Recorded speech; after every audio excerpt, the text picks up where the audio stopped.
Olá, pessoal, tudo bem? Sejam muito bem-vindos a mais um episódio do Vozes da Inovação.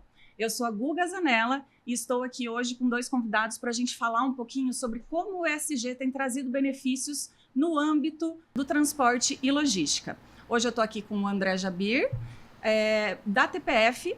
Seja muito bem-vindo, André. Obrigado, Guga. Obrigado pelo convite, pela oportunidade de estar aqui debatendo um tema tão importante para a gente, um tema tão em voga hoje em dia. É um desafio bem grande estar aqui debatendo com vocês em alto nível. Bom, sou André Jabir, sou diretor da TPF, cuido dos mercados Sul e Sudeste no Brasil.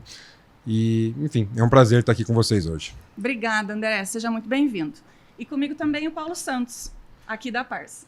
Obrigado, Guga. Bom, sou o Paulo Santos, sou um dos técnicos de infraestrutura da Pars. É sempre muito legal ficar falando de logística de transporte, projetos de infraestrutura no geral. E mais uma vez esse tema agora é super atual de sustentabilidade, né? Cada vez mais atual, né, Paulo? Cada vez mais atual. E é muito bacana, gente. Quando a gente fala, né, até para dar uma pequena contextualizada, mas quando a gente fala em ESG, a gente está olhando aí para 3 pilares super importantes: do ambiental, social e de governança também. E a gente trouxe a TPF aqui porque eles são experts nos 3 pilares. Mas, André, queria começar puxando a nossa conversa aqui, falar um pouquinho, a gente tem acompanhado o que a TPF tem feito, os trabalhos que vocês têm desenvolvido e como vocês olham e dão importância para esse fator social nos projetos que vocês desenvolvem.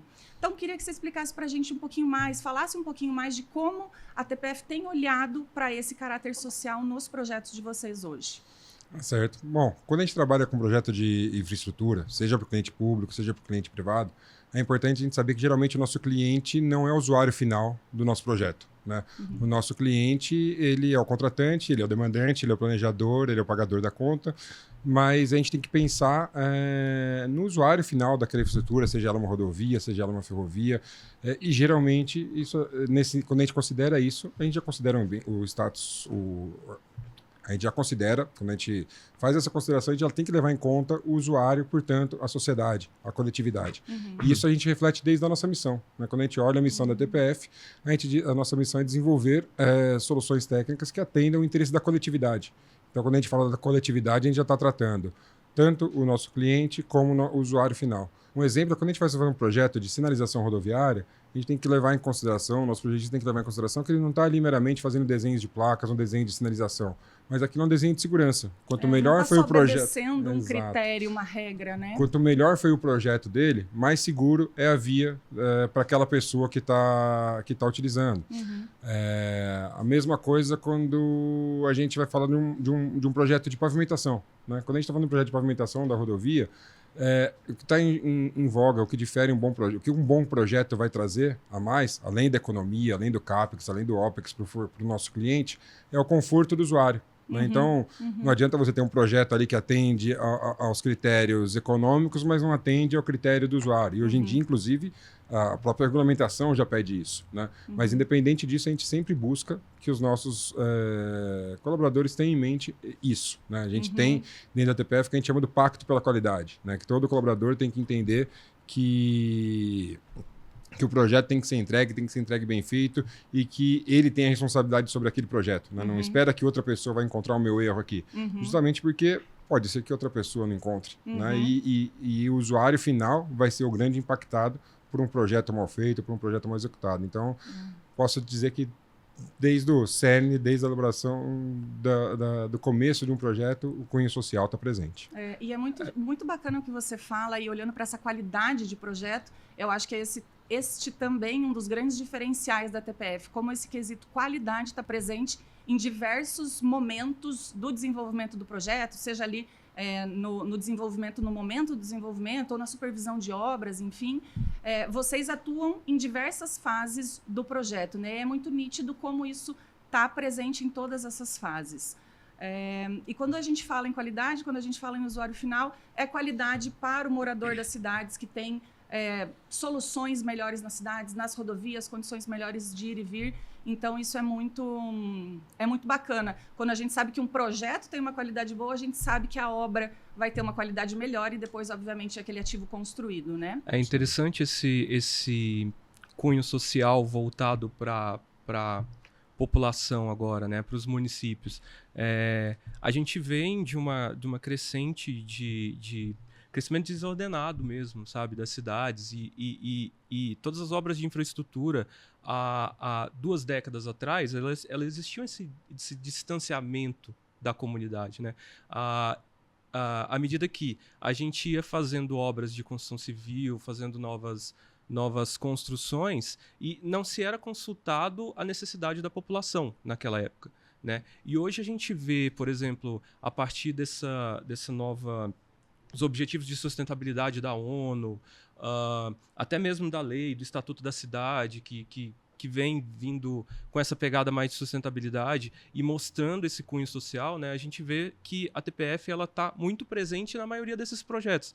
Aí a gente pode citar um pouco de Recife, né, que depois a gente queria que você falasse um pouco mais das obras de contenção de encostas e como que isso impacta diretamente ali na população, né, que está vivendo ali perto das encostas, perto de áreas de possíveis áreas de risco, né? E nessas áreas tem uma população geralmente mais carente, né? Uma então, população mais carente, precisa, isso. Talvez não, mas precisa de um olhar mais cuidadoso, né? Isso, e até mesmo o canal do Sertão Alagoano, né? Aí voltando um pouco atrás, há 2 décadas atrás, por exemplo, o Sertão Alagoano ali, ele impactando 44 municípios, a gente tinha uma população que não chegava à água, né?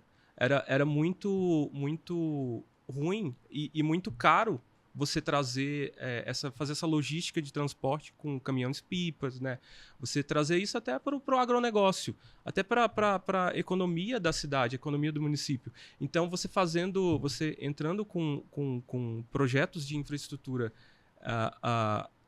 na questão da logística mesmo, isso impacta muito, muito socialmente, né? Então, se você puder contar um pouco mais assim da tua perspectiva, de como a sociedade, né, de como os municípios ali receberam essa notícia, esses projetos, e como a TPF vem trabalhando até na questão social mesmo, sabe, antropológica, em cima do município para trazer isso para dentro do projeto, sabe?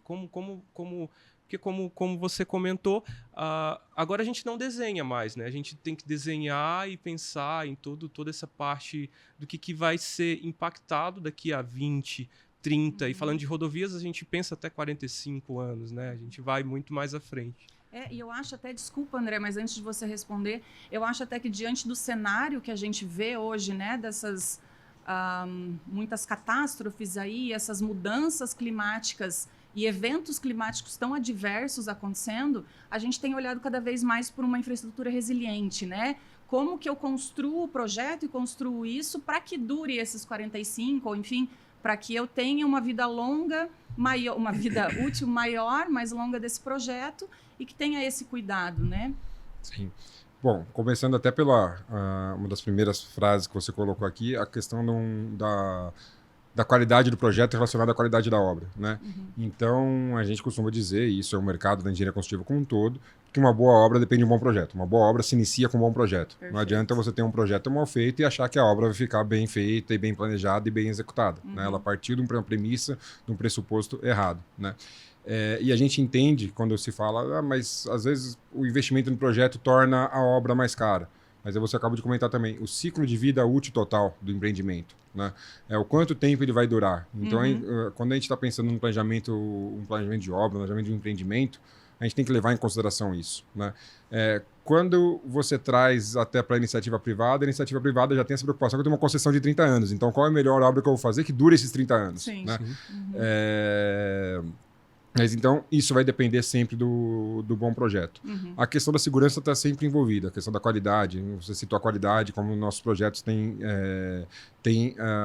trazem esse aspecto, né? Uhum. Isso também não é uma coincidência. Quando eu comentei da nossa emissão, mas eu posso dizer também da nossa visão. Né? A visão da TPF é ser reconhecida como empresa líder em qualidade e inovação. Né? A gente não fala assim a empresa líder a maior ou ser a empresa líder em qualidade e inovação. Ser reconhecida e ser referência na qualidade e na inovação. E, com isso, um anda de mão dadas com o outro. Né? Então, quando a gente pega o caso das encostas do Recife, é muito interessante porque, obviamente, todo projeto tem que ter um controle de qualidade, todo projeto tem que ter um CQP, todo projeto tem que ter um peer review. Né? Mas quando a gente fala em projetos, em especial de estruturas ou de geotecnia, são aqueles projetos onde tem uma camada extra de segurança. Né? Então, por quê? Justamente o que vocês comentaram. Um projeto de encostas de um município, um erro é fatal. Né? E essa fatalidade pode ser de uma ou de dezenas de pessoas. Né? Então, por exemplo, no projeto de Encostas de Recife foi muito importante também como que a gente conseguiu trazer a tecnologia para dentro do projeto. Né? Como que a gente fez usando as ferramentas de georreferenciamento, mais as ferramentas de BIM, e a gente ter ali os nossos projetos georreferenciados. A gente conseguir fazer com que o nosso cliente abra o mapa, ao invés de ficar procurando desenhos, ao invés de ficar procurando projetos dentro do seu navegador, do seu Windows Explorer. Não, eu tenho, né, aquela pessoa que conhece o município, ela vai conseguir navegar pelo município e entender e enxergar as encostas, as soluções, os ensaios, um grande repositório de dados. Que consiga entender o contexto ali, né? Não é só aquele local, não é a obra, né? A gente está impactando a cidade como um todo, né? Exato. E isso tem ajudado muito a gente nessa gestão, que depois evolui também para a gestão do ativo. Né? Essa mesma ferramenta, esse mesmo desenvolvimento, trazendo mais para a área de transportes, é exatamente a ferramenta que a gente está usando para desenvolvimento de contenção de taludes em encostas de ferrovias. Né? A gente tem um contrato onde a gente tem ali sobre a nossa responsabilidade projetos de reforço de taludes de uma ferrovia importante, né? Onde a gente trouxe exatamente a mesma experiência das encostas do Recife, a mesma tecnologia aplicada para contenção e prevenção de acidentes nos taludes e encostas da ferrovia. E isso também pode ser aplicado para rodovias. Né? E tem um agravante, né? Quando a gente fala em mudança climática, a gente vê novas condições. Né? E isso também a gente percebe os nossos clientes demandando. Ano passado a gente teve os eventos muito tristes das chuvas excessivas no Rio Grande do Sul. E você percebe já o mercado se movimentando e trazendo essa preocupação para dentro dos projetos. Então, logo em seguida, por exemplo, a gente deu uma consultoria para uma concessionária onde a gente estava tentando ali entender opções mais resilientes de construção. Então, assim, vamos estudar aqui se a gente pode mudar esse terraplano para um pedra-plano. Isso aqui vai trazer uma resiliência climática maior, isso vai trazer uma resiliência a chuvas extremas maior. Isso passa a ser uma preocupação também do dono do ativo, que tem que garantir que aquele ativo, dois motivos, né? Duas causas. Ele tem que garantir que aquele ativo não se perca, né? Em especial porque aquela rodovia também depende todo o restante da vida em sociedade, digamos assim. As cargas estão sendo escoadas por ali, os primeiros socorros foram escoados por ali. Né? Então, a gente precisa daquela infraestrutura. Esse foi um caso interessante, onde a gente trouxe uma consultoria muito próxima da TPF Espanha, que já tinha essa experiência, e a gente vai tentando mesclar esses conhecimentos do nosso corpo técnico para encontrar a melhor solução que vai atender, novamente, não só o nosso cliente, que quer ter uma rodovia que não vai ser danificada, como a coletividade que vai continuar usando uma rodovia depois de um evento de chuva.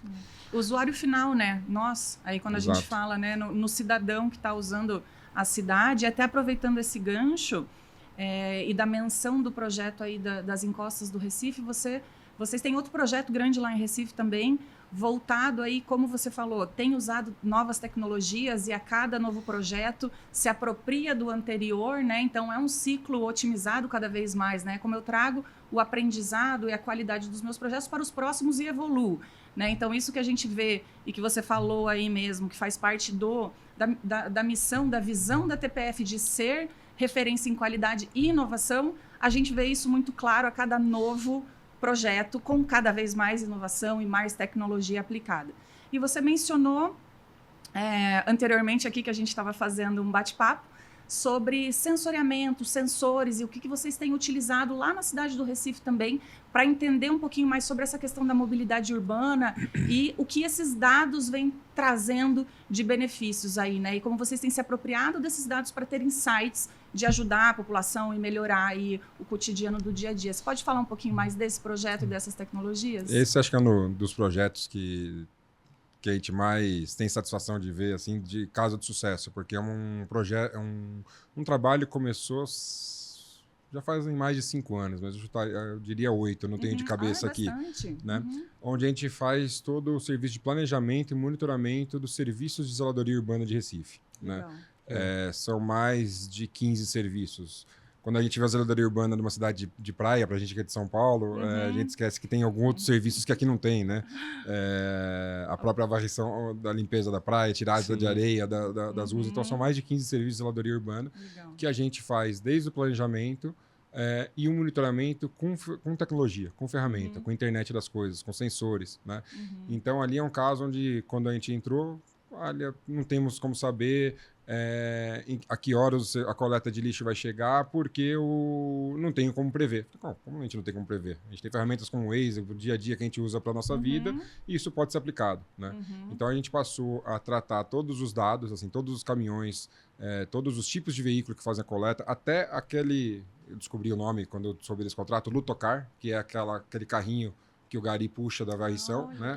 Até o Lutocar tem um rastreador onde a gente pode identificar a que horas aquele serviço adentrou naquela rua, a que horas ele saiu, que horas que aquele serviço dura mais tempo. Durante a hora do rush, esse serviço vai durar mais tempo porque a locomoção é mais longa. E a gente tem um versionamento de planejamento que já vai aí a dezenas e dezenas de versão, onde a gente vai reabastecendo com essas informações, com esses dados. Então, hoje a gente consegue saber, olha, esse serviço vai ocorrer a tal hora, mais ou menos tantos minutos. Né? E a gente consegue monitorar a que horas aquele veículo entrou, a que horas aquele veículo saiu, qual é o novo ponto de coleta, né? Porque se o serviço está demorando mais naquele ponto, quer dizer que surgiu um novo ponto de coleta não mapeado, né?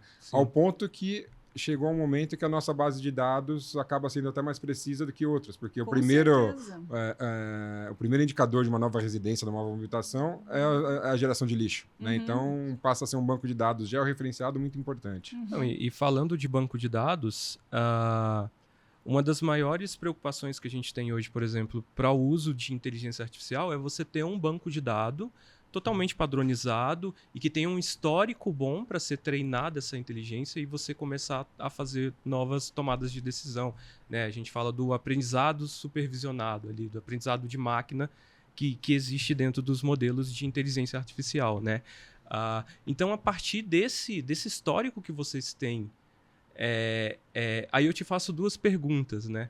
Assim, a TPF ela tem já alguma integração, alguma ideia para a inteligência artificial em cima desse projeto ou em cima de outros projetos, pensando nessa gestão de dados inteiro?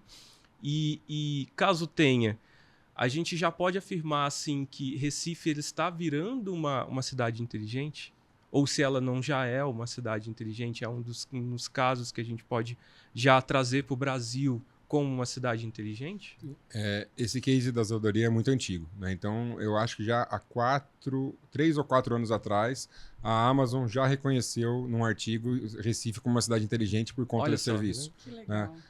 Dado até que esses dados são guardados na nuvem e utilizam ferramentas da Amazon, e ela fez um artigo, olha, Recife é um modelo de cidade inteligente para o Brasil e para o mundo por conta de, olha, a quantidade de dados e o que eles estão fazendo com esses dados. Né? Referente à inteligência artificial, a gente já tem várias aplicações. Né? Aí eu vou trazer aqui um pouco para o fórum, para a vertente de transportes, alguns exemplos. Né? A mais recente, que ainda está em treinamento, porque quanto mais treinamento, mais assertividade tem, mas já chegou no nível de treinamento que a gente consegue utilizar, a gente criou a nossa inteligência artificial para leitura e reconhecimento de sinalização das rodovias. Né? Onde a gente consegue colocar a nossa câmera 360 no carro, rodar, e aquele trabalho que alguém fazia no campo, com a prancheta, anotando quantas placas tinha, fazendo cadastro. Ou ficava um profissional assistindo o vídeo por horas e fazendo cadastro, a gente já tem uma assertividade muito maior. Né? Então, vou ali com uma assertividade de 97%, de 99%. E aí você permite que não elimine aquele profissional que está vendo o vídeo, mas ele vai ver naquele 1%, naquele 3% de incerteza daquele trecho. Né? Você otimiza de uma maneira sobre-humana, né? Porque aí que está a vantagem de você ter essa inteligência e trazer a máquina para te apoiar, né? Não é a substituição, é que use a capacidade dos técnicos, das pessoas realmente para avaliar aquilo que não para otimizar mesmo, é o que não é repetitivo, enfim, aquilo que cansa e não é nem que induz, né? Mas tem uma chance muito maior de ter erro, né? Olhando ali, e olha que eu sou da época, gente. Eu trabalhei num projeto ali em Curitiba para a nova ponte ligando Guaratuba. E eu fiz parte da contagem do tráfego de veículos pensando nesse estudo, né? Então, assim, não vou dizer que eu quase dormi assistindo os vídeos e fazendo contagem. Nossa. Mas é um risco que se corre hoje, né? Porque é algo muito monótono e você perde, né? Eventualmente você pode perder alguma coisa. O que uma máquina não faz. E daí, nesses trechos que eventualmente existe alguma dúvida ou precisa de um double check, aí sim tem a expertise humana para vir ali e validar, né? Sim, você falou uma coisa muito importante. Sobra tempo para o trabalho intelectual, para gastar na massa cinzenta, para achar a melhor solução técnica. Porque hoje os projetos têm prazos cada vez mais desafiadores, né? E precisa sobrar tempo para que você pense naquele conceito. Porque a partir do momento que você está fazendo uma análise conceitual, uma análise de alternativas, você consegue estressar e ter a certeza de que aquela alternativa que foi escolhida para ser detalhada seja a melhor alternativa viável. E se você gasta parte do seu tempo fazendo esse levantamento, você perde um ativo muito importante. Né? Você falou ali entre 97% e 98%, né, de acurácia. Eu preciso pegar os dados oficiais, tá? Esse daqui são os dados, é o que a gente busca, mas eu não, a última vez que... Esse número vai sempre incrementando, e eu não fiz a lição de casa de pegar qual que é o número atual que a gente está hoje. Não, tudo bem, mas isso já é um algoritmo de visão computacional muito bem acurado, sabe? E isso a gente vai diminuir custos, a gente mitiga erros, né? Como a gente comentou. E aí, assim, isso é um grande um grande indicador, um grande KPI que a TPF tem, que trabalhando nisso, né? E aí, falando um pouco de KPIs e dessas métricas que a gente vem juntando no ano para a parte de tanto de sustentabilidade quanto da governança dos projetos no geral, assim. Bom, a gente sabe, né? Comentando aqui um pouco antes, a gente sabe que a TPF ela tem um relatório que lança anualmente, e aí vocês fazem uma matriz lá de prioridades sobre essa questão social, ESG, né? Muito quais são as prioridades da TPF no ano, né? E aí eu queria que você comentasse um pouco mais sobre isso, assim, sobre as prioridades desse ano para a TPF no ESG, e sobre esses se você pode trazer, na verdade, né, alguns KPIs, algum retorno de investimento que vocês já tiveram com essas implantações sociais, sabe? Alguns números para a gente, e também o pessoal que está assistindo, conseguir entender o quanto isso impacta, sabe? No Você geral. trouxe uma pergunta que é interessante, faz a gente ficar pensativo, né? Que a gente brinca que o engenheiro é muito bom em fazer, em executar, mas não é tão bom em vender. Né? Assim, como que eu faço marketing para isso? Olha, atualmente o engenheiro está sendo bom no BI, que é a nossa forma de vender. Mas é que essa pergunta, às vezes, é uma pergunta feita para um cliente quando a gente leva uma inovação, ele fala assim, mas o quanto você já economizou de tempo com isso? E aí você vê ali, você percebe, nossa, mas peraí, a nossa equipe primeiro estava gastando o seu tempo desenvolvendo a ferramenta, agora vamos fazer o trabalho reverso e conseguir trazer essa mensuração. Né? Porque isso realmente é algo complexo, né? Tem vários indicadores, e aí como o Paulo bem disse, existe uma série deles e é muito interessante que vocês criam uma priorização também desses critérios, né? Porque eu falo, muitas empresas nem acompanham os seus próprios indicadores, vocês, além disso, vocês têm isso, vocês fazem essa priorização e entender um pouquinho mais, porque eu acho que isso é de muita valia quando a gente vê empresas semelhantes ou, né, empresas que a gente admira o que realmente, no final das contas lá, vocês conseguiram economizar de tempo, dinheiro, enfim, né? Ter esse aumento de produtividade, otimização através disso. Acho que a principal iniciativa que a gente pode dizer para essa gestão de eficiência das nossas equipes é o desenvolvimento do que a gente chamou de TPF Tools. Né? TPF Tools é um conjunto de automações feitas pela equipe da TPF. Num primeiro momento, automações relacionadas ao Civil 3D, com o piloto. E o projeto deu tão certo que a gente criou um segundo grupo de trabalho para levar esse projeto para o Revit também. Né? E nada mais é do que a gente pegar as automações desenvolvidas pela nossa equipe, né? e da ciência às outras equipes de outros projetos, que aquela automação existe, e transformar aquilo numa ferramenta integrada à ferramenta de desenho, à ferramenta de projeto. Padrão, então, hoje, né? quando o nosso colaborador abre o Civil 3D no nosso computador, ele já tem ali todas as abas da Autodesk, mas ele tem uma última aba, TPF Tools, que vai trazendo todas as automações que já foram frutos da curadoria dos nossos técnicos, né? Porque né, tem aquela automação, vamos saber se Sim, aquela se automação está faz sentido, funcionando, né? e vamos trazer de volta. E isso trouxe uma economia de tempo para as nossas equipes muito grande, né? Um depoimento que eu tive bem interessante desse foi uma automação que a gente fez para estudos de alternativas para projetos de disposição de rejeito, né? Projetos de pilhas de disposição de rejeito de mineração. E ele falou, você tem que fazer várias alternativas. São alternativas que você não chega num nível de desenho tão detalhado. Você chega num nível de desenho de alternativas, o que cabe. Né? Qual é a melhor geometria que vai caber aqui? E a gente conseguiu fazer essa automação e o pessoal falou assim, nossa, a gente conseguiu reduzir o nosso tempo pela metade. Nossa. Né? Nossa. E aí o que foi interessante? Reduzindo o nosso tempo pela metade, no final das contas, dobrou o número de alternativas que a gente estudou.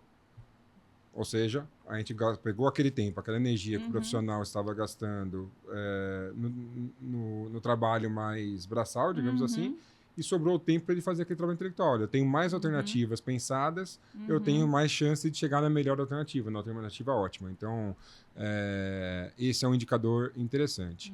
Eu passei menos tempo desenhando e mais tempo planejando, né? Exato. Não é que eu passei menos tempo desenhando e agora com esse tempo eu fui fazer qualquer outra coisa. Eu pude investir esse tempo. Toda uma questão estratégica ali, ótimo. Exato. Né? Já no lado ISD, o ano passado foi um ano de grande conquista para a gente. A gente aderiu ao protocolo GHG, que mapeia as emissões de carbono das empresas já há 2 anos. No nosso primeiro ano, a gente fez o nosso relatório de emissão de carbono, a gente identificou aonde que são as nossas maiores emissões e a gente obteve o selo prata. Né? O ano passado, a gente obteve o selo ouro, que legal, quando parabéns. o nosso relatório é auditado por uma terceira parte. Né? E a gente vê ele como um pioneirismo, porque foi a única empresa de engenharia consultiva, ou a primeira empresa de engenharia consultiva a obter o selo ouro. Ou seja, reconhecemos as nossas emissões, sabemos quais são as nossas emissões e sabemos como atuar. Né? Antes mesmo de ter o selo ouro, a gente já identificou que uma das grandes emissões da TPF são as emissões referentes à nossa frota. Né? A frota dos veículos que são utilizados para o transporte do colaborador, transporte na obra. E ali a gente tomou uma primeira decisão estratégica. Toda empresa tem ali o seu cartão combustível, você permite se ele pode ser abastecido em álcool ou gasolina, e hoje todos os carros da TPF, todos os colaboradores que têm um cartão combustível da TPF, esse cartão funciona exclusivamente com abastecimento a álcool. Né? Com isso, a gente praticamente... A primeira meta de redução, ela praticamente já foi batida com uma ação simples, que tem o seu custo, né? Mas que foi muito simples de fazer e já faz já gera um impacto grande. E os nossos colaboradores entenderam isso, né? E compraram essa ideia. Relação custo-benefício muito elevada, né? Como você falou, é simples, mas dá uma grande diferença e já permite bater essa meta. E essa questão de redução de emissão de gás carbônico, né? Eu acho que isso vocês têm olhado para isso, você mencionou até que... E a gente vê como uma demanda no mercado, né? Cada vez exigindo mais isso. Então, o cliente final pedindo referência e que os projetos sejam desenvolvidos aí olhando para essa calculadora de carbono e que seja carbono neutro ou negativo, enfim. Isso é uma coisa que vocês também já fazem, né, Jabir? Há um tempo atrás, com um cliente nosso, tinha um projeto de edificações. A gente fez um piloto por nossa conta, onde a gente desenvolveu uma ferramenta que uma calculadora de carbono incorporado, né? Onde, olha só, assim, que legal. Num resumo, a grosso modo, né? Do mesmo jeito que a gente tem ali dentro do BIM a dimensão do orçamento, né? É uma dimensão do orçamento de carbono, assim, o quanto essa construção vai ter de carbono incorporado. Né? Análise do ciclo de vida todo, assim. Até para trade-off, além da análise do ciclo de vida, o trade-off da construção, da escolha da construção. Sim. Então a gente trouxe esse orçamento para dentro de um BI, a gente fez o nosso modelo BIM, e entregou para o nosso cliente assim, agora dentro da curva ABC de carbono incorporado, os principais itens são o revestimento da parede, a escura do piso e a escura do forro. Né? E aí você tem um BI onde você, olha, eu quero trocar esse revestimento do A para o B. Nossa, meu preço aumentou consideravelmente.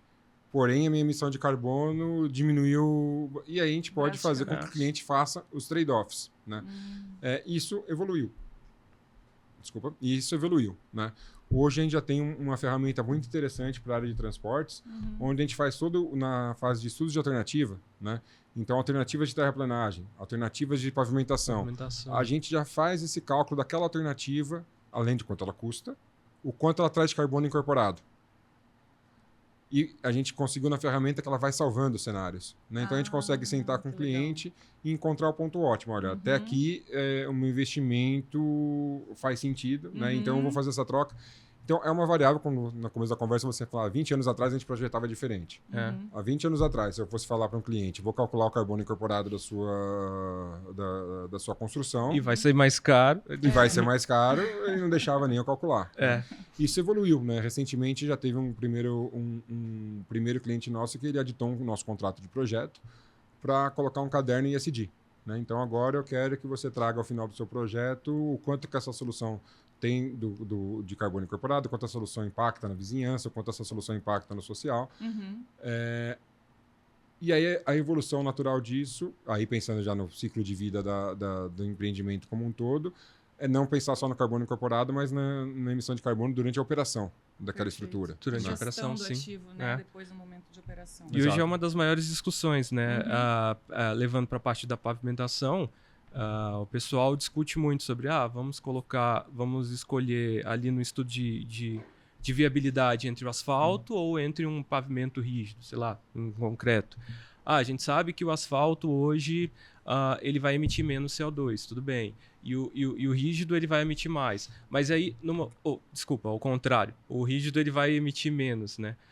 Só que daí pensando em toda a produção do material, né, existe outra vertente que o pessoal fala, olha, a gente precisa pensar em todos os materiais que estão sendo desenvolvidos para aquela obra e que vão emitir muito mais CO2 do que se você simplesmente só considerar a implantação. Então, tudo isso vem agora num estudo de viabilidade, né, num EVTA, e a gente vai colocando a parte do âmbito do ambiental, né, esse caderno que você falou da sustentabilidade totalmente atual, né, totalmente...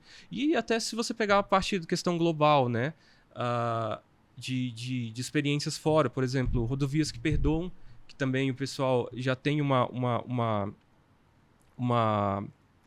iniciativa pensando nessa parte da ambiental, né, de resiliência climática.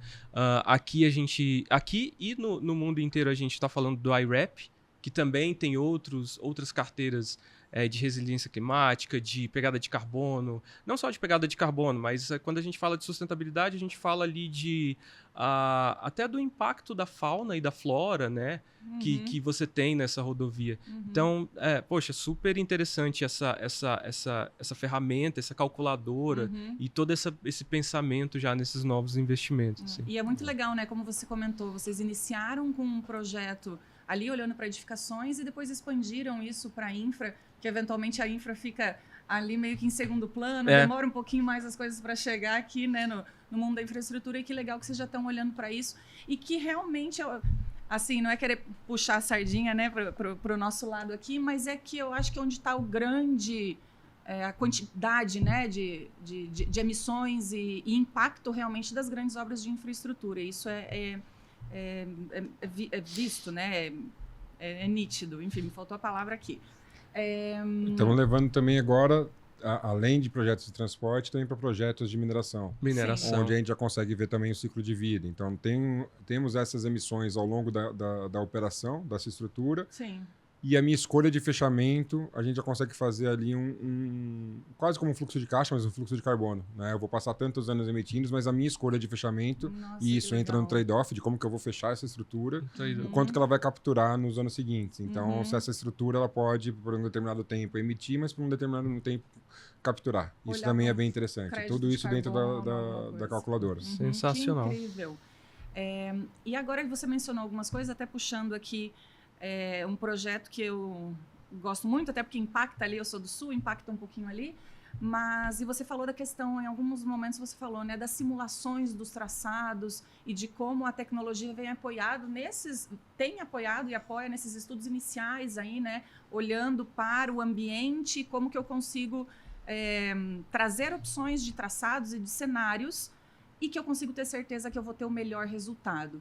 E aí eu sei de um projeto de vocês aí do novo traçado da Ferroeste, né, e que eu sei que este objetivo final, além de ter o melhor traçado, mas de você ser... E olhando aí um pouquinho para a parte de manutenção e operação, mas como eu olho para essa eficiência operacional, né? Como que eu, olhando para grandes projetos que vai ter ali uma vida longa, cada vez maior, mas que a ideia é que tenha, né? Seja resiliente também, mas vocês olharem para esse final do projeto, né? Olhar esse momento de manutenção e operação e considerar isso neste momento inicial, porque, na minha visão, exige uma maturidade muito grande da empresa, seja de planejamento, seja de tecnologia, seja de vários aspectos, assim, né? Pô, eu vou pensar lá no fim para ver como que eu desenvolvo agora e eu garanto isso, porque vai impactar como que as minhas locomotivas vão emitir menos carbono, né? Porque eu vou fazer um traçado aí respeitando as rampas, obviamente, né?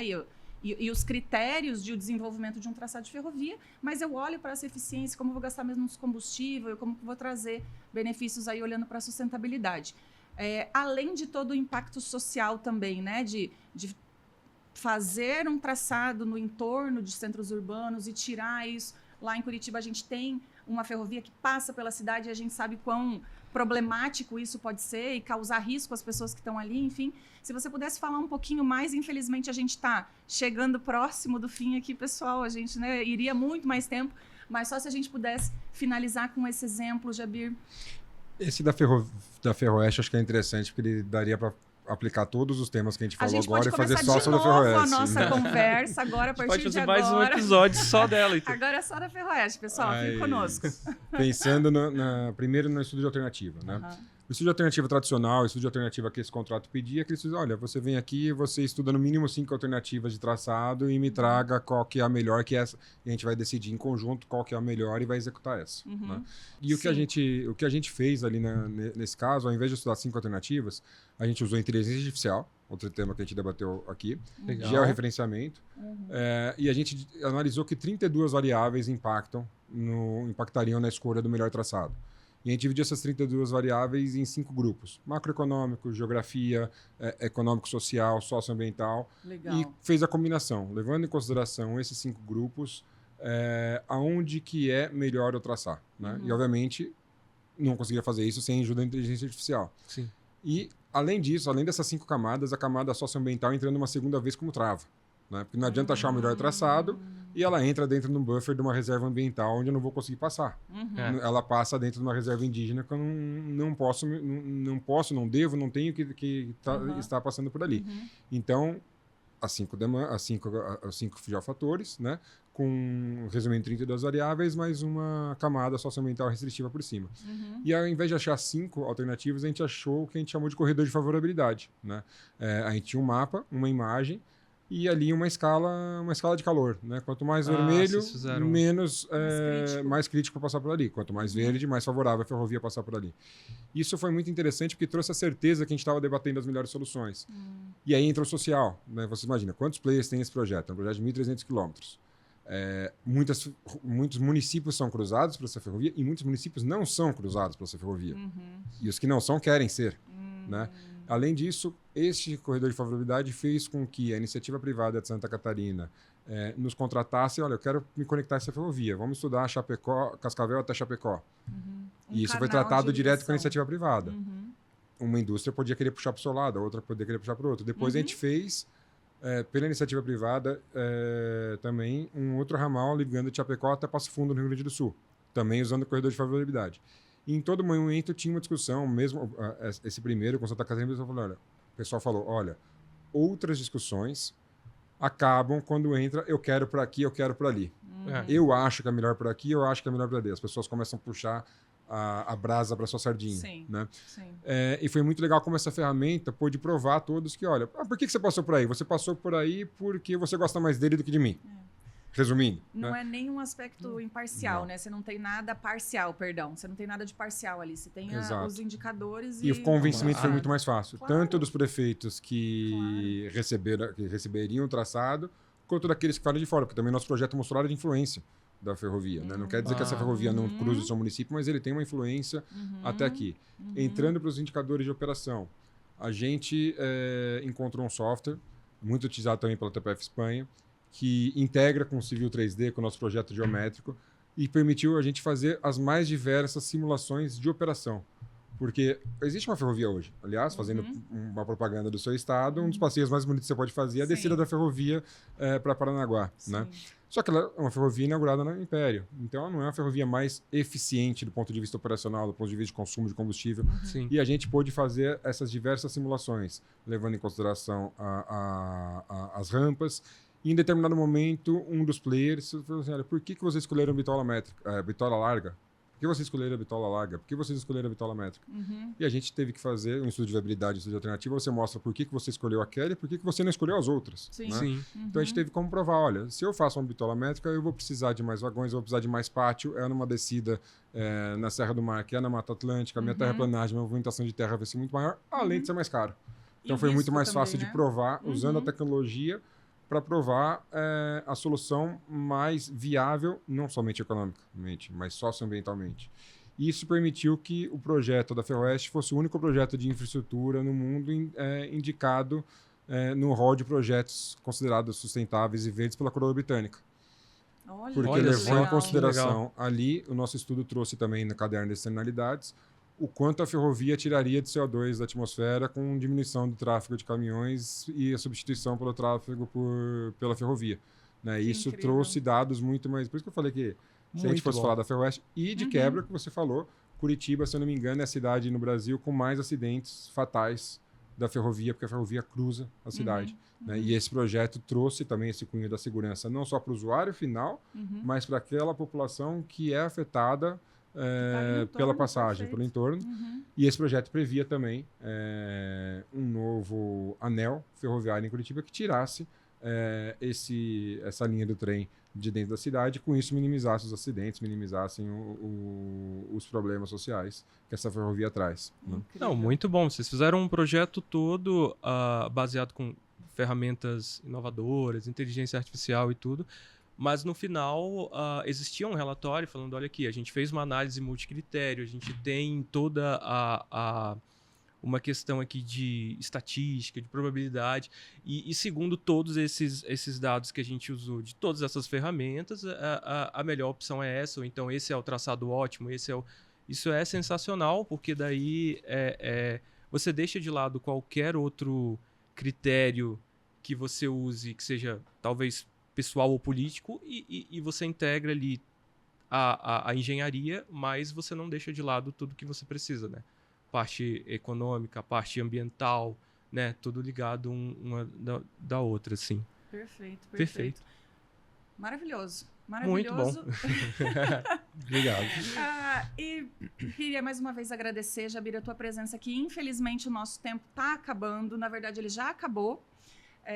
Mas a gente tem que agradecer muito, porque sendo vozes da inovação, vocês precisavam estar aqui, vocês precisam estar aqui, e a gente mostrar um pouquinho de toda essa inovação que vocês vêm trazendo, dessa qualidade e desse diferencial que a gente vê o resultado no nosso dia a dia, no cotidiano do usuário final, que somos todos nós. Então, muito obrigada pelo trabalho que vocês vêm desempenhando, pela participação de vocês aqui, pela nossa parceria. Um prazer você estar aqui conosco. TPF também, Paulo. Muito obrigada. Olha só, eu nem sei se eu posso, mas já está convidado para a segunda temporada. A gente vai fazer esse novo bate-papo, né? Com certeza. Vamos fazer um só sobre a Ferroeste. Só sobre a Ferroeste. Vamos acompanhar aí quando o projeto vai ter os próximos passos também. Espero que breve. Obrigada a todos pela presença. Muito obrigado, pessoal. Eu que agradeço a oportunidade, não só a oportunidade de estar aqui debatendo, mas também todo o apoio que vocês nos dão no desenvolvimento no suporte, no desenvolvimento. A gente sabe que o nosso time vai lá e pesquisa, mas precisa de um suporte técnico, precisa de um apoio, precisa de uma ajuda. Qual que é a melhor ferramenta que eu uso para isso? Qual é a melhor ferramenta que eu uso para aquilo? Acho que é uma parceria muito boa que a gente tem, que continue dando os frutos. Com certeza, a gente fica muito feliz e aqui renovamos essa parceria. Muito obrigada, viu? Obrigada, gente. Obrigado. Até a próxima. Fiquem ligados que tem mais. Tchau, tchau. Obrigado.